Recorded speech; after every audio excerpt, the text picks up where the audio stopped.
What's up, guys and gals? And it has been a hot minute, hasn't it, since I've talked about Jujutsu Kaisen in any capacity. But I think I have a pretty solid argument as to why not. I think I have a good reason. The series is over. Or is it? No, yeah, it is effectively over. It's been over for a while. The main bulk, that is Jujutsu Kaisen, ended a while back. Though, of course, the anime is still highly rated and still going on with the anticipation for the next core/season. Of course, it's still a very beloved series by a lot of people, and there's still no shortage of Jujutsu Kaisen anime content at the very least. Though I don't think any of us were expecting what happened this weekend with the drop of Jujutsu Kaisen Modolo. I hope I'm pronouncing that correctly. Probably not. Either way, when the art first dropped, the cover page for this on Twitter or what have you, on Reddit, a lot of people assumed that this was going to be the idol manga that Gege has been wanting to work on for a while.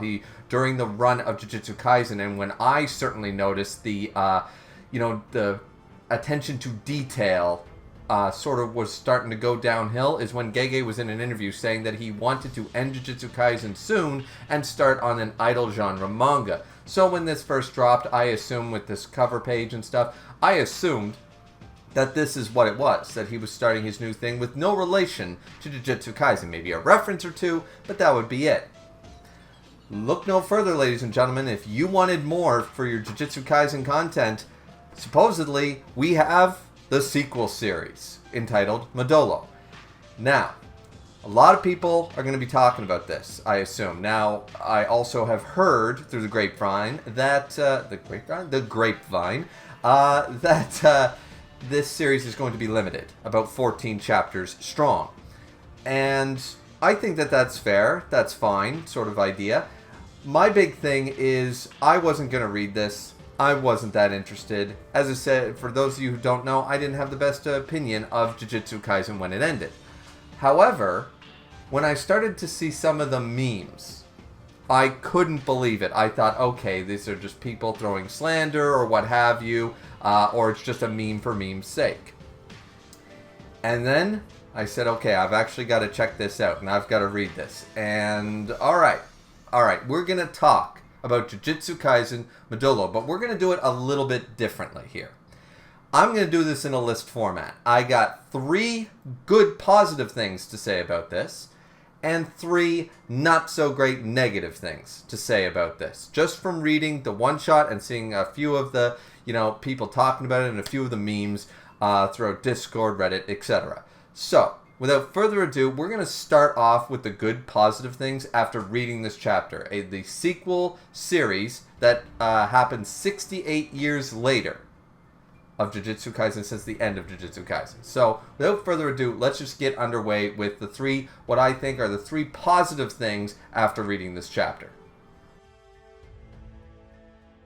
So the first good takeaway point from this, and it shouldn't be to anybody's great surprise, is the art. The artwork is looking exceptionally refined while still having that Jujutsu Kaisen feel. Because this time, the art is actually not done by Gege. I was a little surprised by this. It's not done by Gege himself, though he is still the author of this sequel series, limited or not.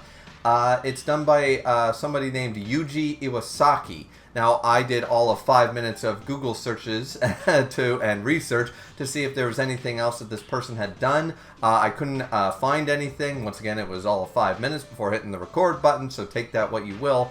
But this definitely looks like Jujutsu Kaisen inspired, trying to keep the character models and the art style similar to Jujutsu Kaisen while having their own distinctive feel, specifically in the characters' faces and expressions.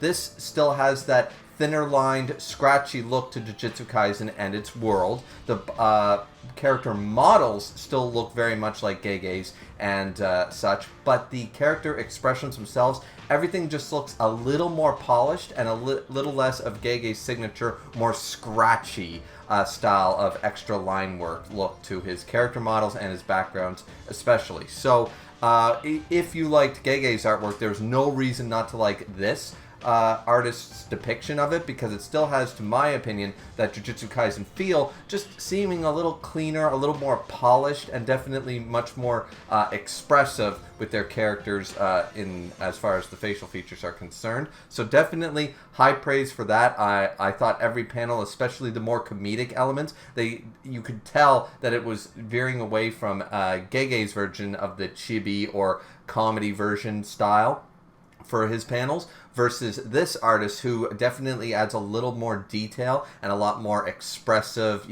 higher use of the chibi features, the big teardrops and stuff like that. So I definitely enjoyed that, and I think that's an improvement going forward for 14. If this does only last 14 chapters, I think everyone will be extremely happy with the art. So that's definitely point number one in the favor for this being good. Now, point number two is going to apply more to the hardcore fans of the series over just the casual readers, in my opinion. So there might be some arguments for and against this point. I still think it's strongly in the for this point. Obviously, it's in the good points bracket, and it's what has happened. More of this world, because Jujutsu Kaisen fans obviously are always going to want more, in the same way that all franchises, from Dragon Ball Z, Star Wars, Lord of the Rings, etc., people always want more content. They want to immerse themselves more in this world, whether it's through novels, video games, music, etc. Whatever medium they choose, they always want more. Even if the story is done and completed, we want to be back in this world. We want to see what happens here, there, before, after, and present. So seeing this, and this is taking 68 years after the end of the Jujutsu Kaisen's original run, hardcore fans, and I think even casual fans, are going to be a little interested to see what happened after the Sukuna fight. What happened at the end to the Jujutsu Kaisen world as a whole, because there was a lot of background stuff that was explored, but we were apparently tearing down the old hierarchy, the old system, to establish a new, better, less corrupted, or ideally get rid of all the corruption in the system in the first place, of the Jujutsu Kaisen world, with the clans having so much power, etc., and to see where all our characters are at. I would argue 68 years, some of them were probably have popped off since then, but for anywhere from casual to hardcore fans, people want to see more of this world. Fans always want to see more of, the world that they've been a part of for a good long run, and to see what happened to my favorite characters, 10 years later, 20 years later. This is why most shonen, and even a lot of shoujo and seinen, usually show the epilogue chapters always 5, 10, 15 years later. It shows people getting married, people having kids, the classic, the main character always gets a shorter hairstyle for some reason. I don't know what that's all about. Supposedly that makes him more mature. I don't know anything about that. But yeah, so point number two, I think, is a strong point in its favor. Jujutsu Kaisen, I would still argue, was rushed, just like every other long-running shonen. Either the mangakas lose some passion for it, which in this case, a little bit of that from what we know from Gege's interviews, but also they're constantly rushed. They're rushed to end a series before they've covered all the plot points, before they've made a conclusion that they're satisfied with, etc., etc. So, assuming that this got a little bit of the shonen ending treatment, there's always plot points to explore, things that weren't covered, or things to expand upon, especially when you make a fantasy type world set in the real world or on a different version of planet Earth. It doesn't matter. When you've added fantasy and science fiction elements, there's always so much more to explore and expand upon. So I think that's a point in its favor, and that's my argument for the good point number two. Third point is still going to be a good and positive point in my opinion, but once again, my opinion, so incredibly biased for this third point, and that is for the shippers of Yuta and Maki. They got their wish. They not only got together, they had kids together, they combined technically the Gojo clan with the, because Yuta is sort of like a third cousin twice removed, or what, however that worked out. There was a translation error originally, and then it was like, no, he's not part of the Shiwa Shuwa clan, he's part of the Shiwa Suwa clan, which is actually a Gojo clan affiliate and all this stuff. So whatever. Point is that Yuta and Maki combining the Zenin clan with the Gojo clan, two of the powerful clans, two of the most powerful people left alive in the series by the end of the original run of Jujutsu Kaisen, and a lot of people just love them on screen ever since JJK 0. Both the movie and, of course, the one-shot manga form. People had been shipping Maki and Yuta together for a long time. I like the pairing. I like the couple, especially since Maki became a badass when she got a Tetsaiga ripoff. Ever since she did the Zenin Massacre and stuff like that, got the Tetsaiga and went nuts. I thought she was super badass. I had no problem with her character. Her character was awesome. She's definitely well suited for someone like Yuta to be able to, keep him grounded, but also, praise him and knows how powerful he is and stuff like that. Appreciative of him. She's definitely a really good fit for Yuta, and where, of course, Rika is kind of, the actual Rika's soul has moved on and passed on. This was really the only conclusion. And they have a lot of nice, fun, both, not so much romantic scenes, but they have plenty of comedic scenes throughout the series and definitely hints that they could definitely be an item by the end of the series. So it's very nice here to have confirmation of that. They did end up married. They did have a family together, stuff like that. They had 2 wonderful grandkids and stuff. And even though they didn't seem to live long past the 68 years, spoiler alert, but both Maki and Yuta both are passed away at the beginning of this series. We don't actually see them very much proper. We get 2 small flashback scenes with them, with the 2 grandkids, and that's it. Now, granted, I forget what age Yuta and Maki are actually at the end of the series. Assuming they're like 15, 16, they lived into their 80s. This is set 68 years after the end of the series. So assuming that they're teenagers, at the very least 15, if not 18, they were in their 80s, right? They were into their mid 80s, possibly even as close as 90. So as far as that goes, yeah, we weren't going to see them. A little disappointing for some fans, but we did get confirmation that they got together. So for the Yuta Maki shippers, this point definitely stands as one of the big, yes, all my fan art and all my shipping and all my reading fan fiction, I was right.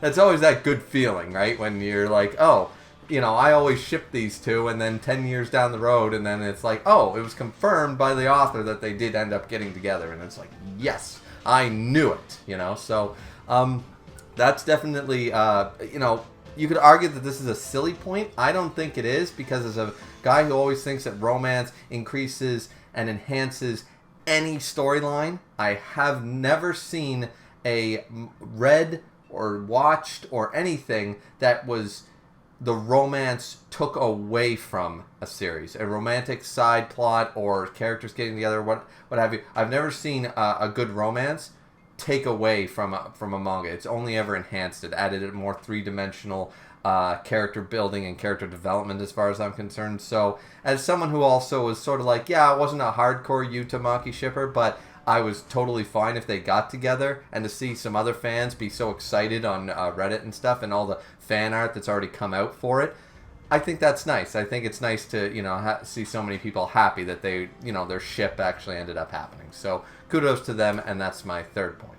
Those were the 3 good points, and I think they're all fairly solid. Now, of course, we have to flip that coin in the spirit of fairness and go for the 3 bad points, the 3 negative takeaways I initially got after reading this chapter.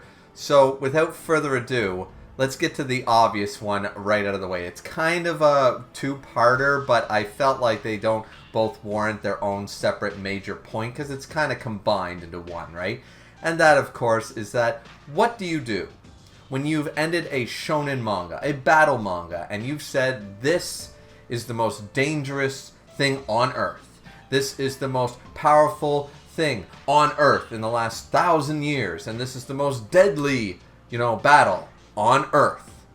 When you hammer that home, where and what direction do you take? There's an obvious answer. You do Jujutsu Kaisen. That's right, you go in space. You definitely have to do that, right? That is just the answer every time. I mean, I can't think of another series that possibly could have had a very controversial last arc and ending that was long running and beloved, and then they decide to make a sequel series set, decades later, and they introduce aliens into. You know, I'm sure that's a very successful idea. I can't believe no one has thought about that yet. But I'm sure that this time it's gonna work. Yeah, yeah, you know, because no one's ever thought about doing that before.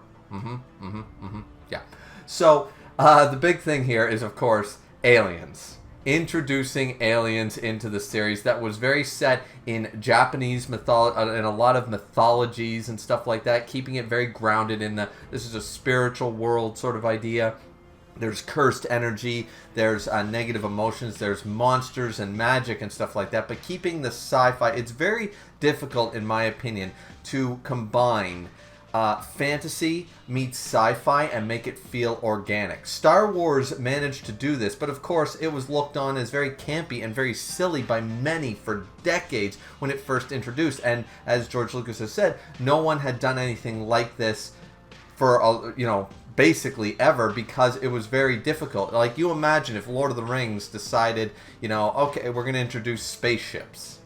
It would feel like the stupidest idea in the world, or time travel, or what have you. Like, you sort of separate the difference between sci-fi and fantasy in that element. Now, I would argue that JJK Kaisen is not a sci-fi, is a fantasy world.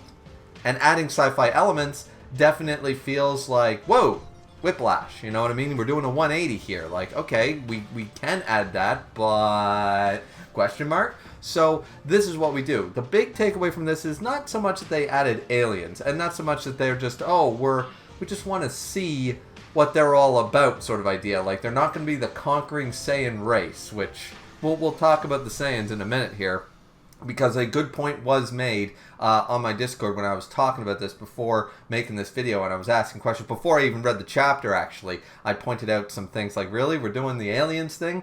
And, you know, points were made about that. So we'll talk about that in a second. But it's less so that we're introducing sci-fi elements to our heavily fantasy-influenced world. It's more so that they are able to use cursed energy. They are basically sorcerers in space. The power system as we know it in JJK Kaisen is the cursed energy system. And in this very chapter, they mention that most human beings, most people, most animals, etc., do not possess cursed energy. In fact, it's 99% of the world or 95% of the world does not possess cursed energy, and it's almost exclusively found in Japan, hence the actual plot of this chapter, why human trafficking numbers have increased for Japanese children much more than any other children in other countries around the world. Because they possess this now common or uncommon to common knowledge of cursed energy ever since the Sakuna incident. That being the case, it is very jarring that aliens from, we can assume, even if you want to go just as close as Mars, close being a relative term, or into entirely different solar systems, have the exact same power system and energy source, if you will, as the characters down here on Earth when they do not possess it, right? When most humans are not born with it. You can't gain it, you can't train with it, you can't obtain it. It's exclusive to actually mostly the Japanese, as stated in this chapter. So this isn't something that was forgotten by Gege back in Chapter 1 or Chapter 2's explanation. It's stated here, and yet we're led to accept that we're not only introducing aliens, but they can use that very coveted and Japanese exclusive, with very rare exceptions, the Japanese exclusion, human exclusive cursed energy. Okay. Now, I forget if I mentioned already, but I brought this up in the Discord before I read the chapter, and there was a good argument made against Dragon Ball Z for doing this very thing. And I'll even go a step further and say that Star Wars also does something similar in the usage of the Force.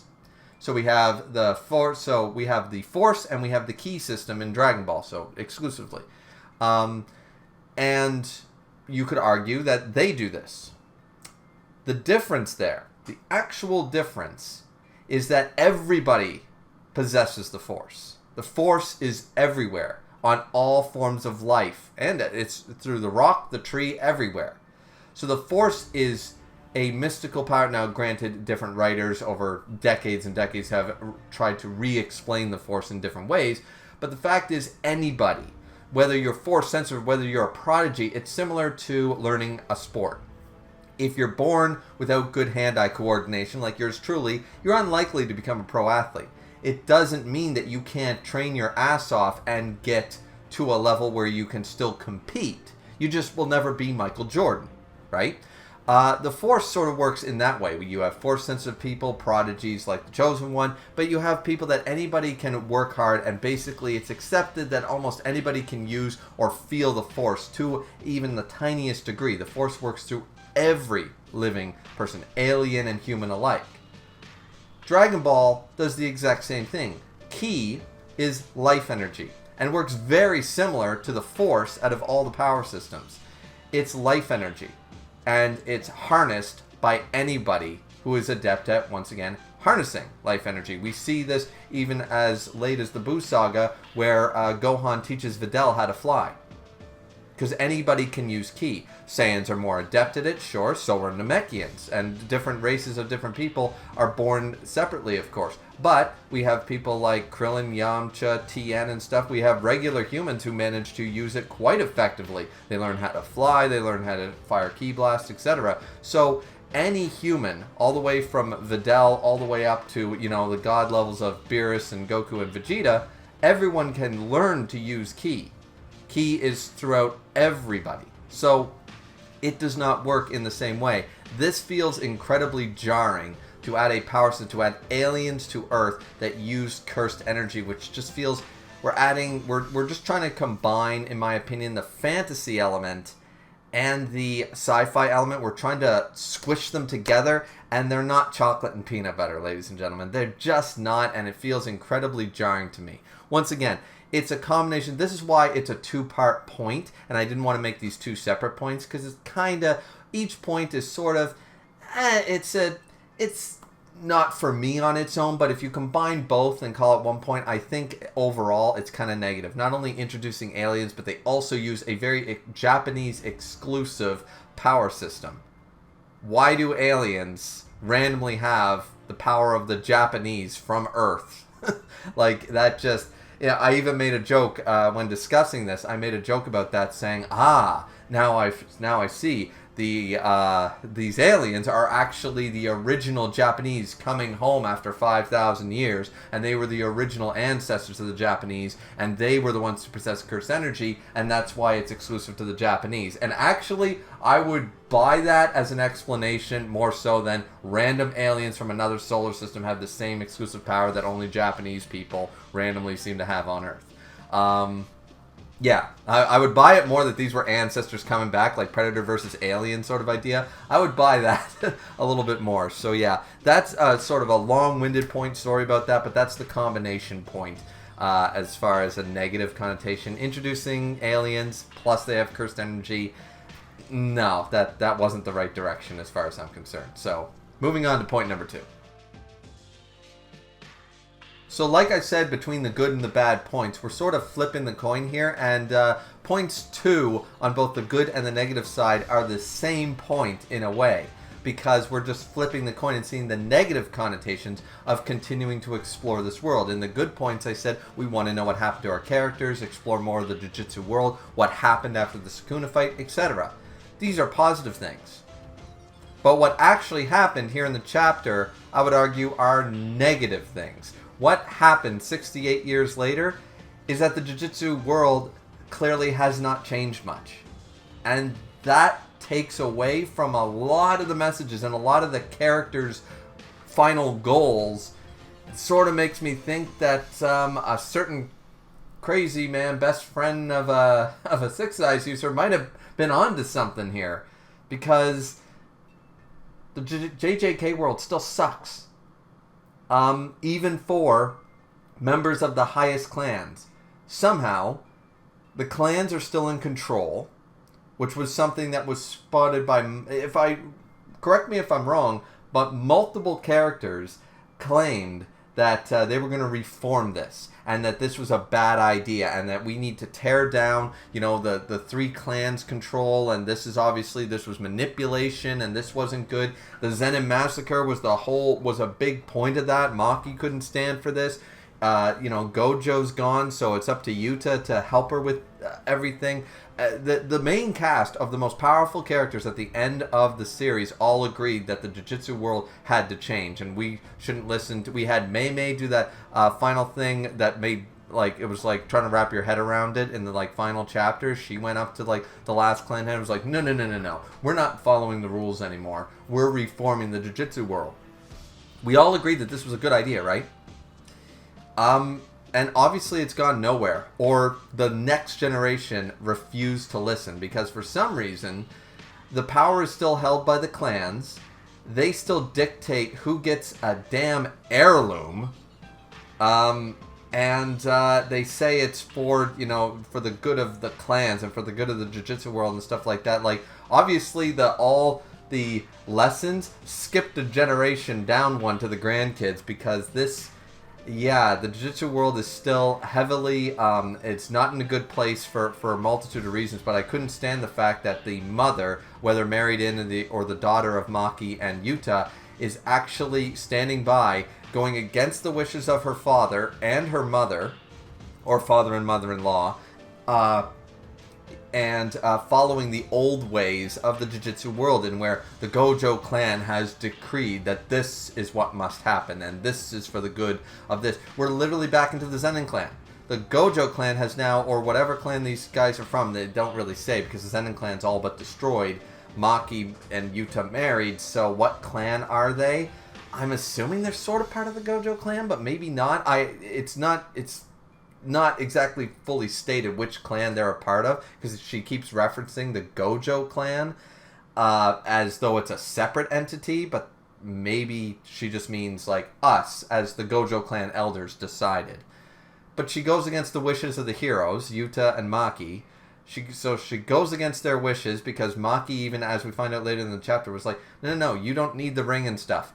And Yuta was like, oh, you want the ring? You can have the ring. Absolutely. You think that Yuta, of all people, and Maki would have been fine if there was because people brought this up, that there's probably a good reason for that. It's safekeeping. It's so that the power doesn't go wild. It's so that Rika's contained, what have you. You think Yuta and Maki would have taken a chance with the lives of an innocent person at all, or the lives of their grandkids, if there was even the slightest chance that this was a possibility?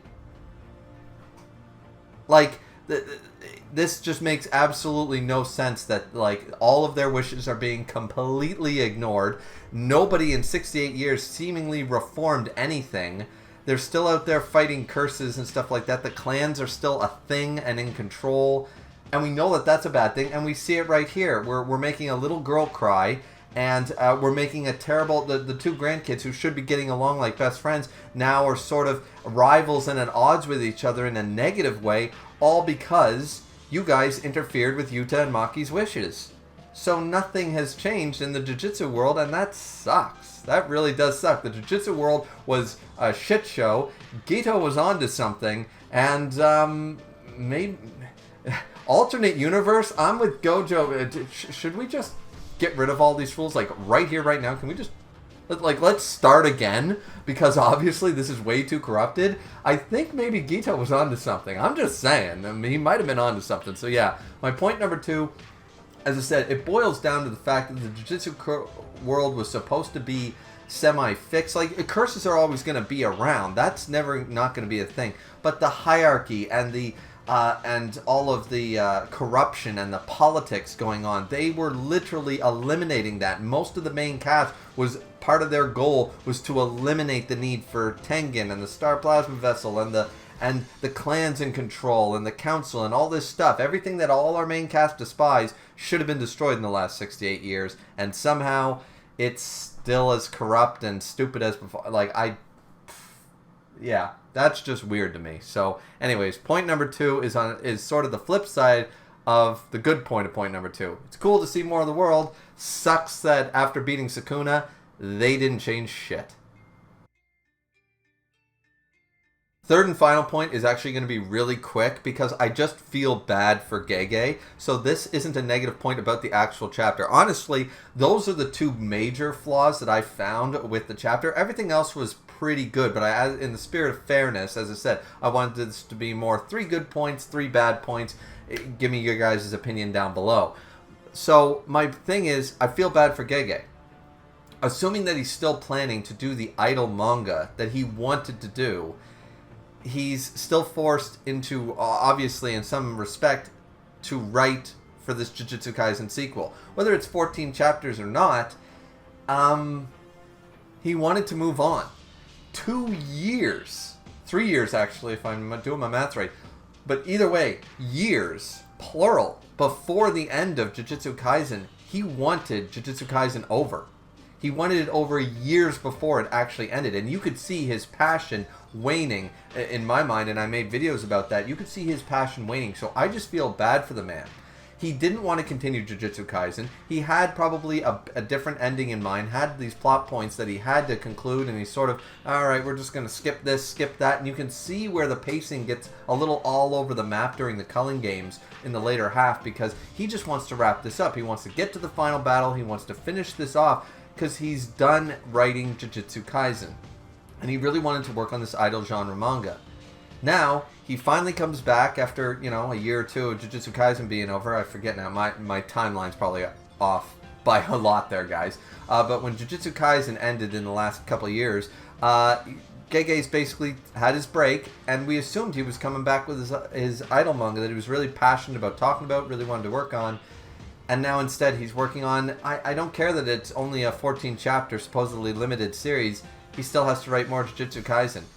A series he was done with, that he created, that he was done with a couple years ago. So I just feel bad for the man. That's actually my third point, is that Gege wants to write something different, and obviously no one's interested or no one's letting him. And I just feel bad because when he has the passion, early Jujutsu Kaisen was really good. Heavily, to his own words, heavily Bleach inspired. The characters were great. The storylines were awesome. JJK Zero and Hidden Inventory are still way up here. Hell, the baseball event was actually just this nice piece of happiness in the middle of a shit show dark world. I really liked early Jujutsu Kaisen. I thought it was really good, and not just like the first arc. No. We had quite a number of good characters, good arcs, good battles, good. Like when he was passionate about writing it, he was on point. So I would love to see something from Gege that he's passionate about again. I would definitely read that. I would take that up. But here I'm sort of, did he just read a little bit of Boruto and said, yeah, all right, well, we'll do the same thing. Yeah, people just want more of this. Well, I got to pay the bills. It is like, I wouldn't be shocked if that was the reason, that he's like, well, I got to eat, got to pay bills. All right, people want more Jujutsu Kaisen. All right, well, I'll just, here you go. Because he's not even drawing it, as I said. Even though I praise the art, and I really do, the fact that he's only the author, I think that also speaks a little bit of volumes there.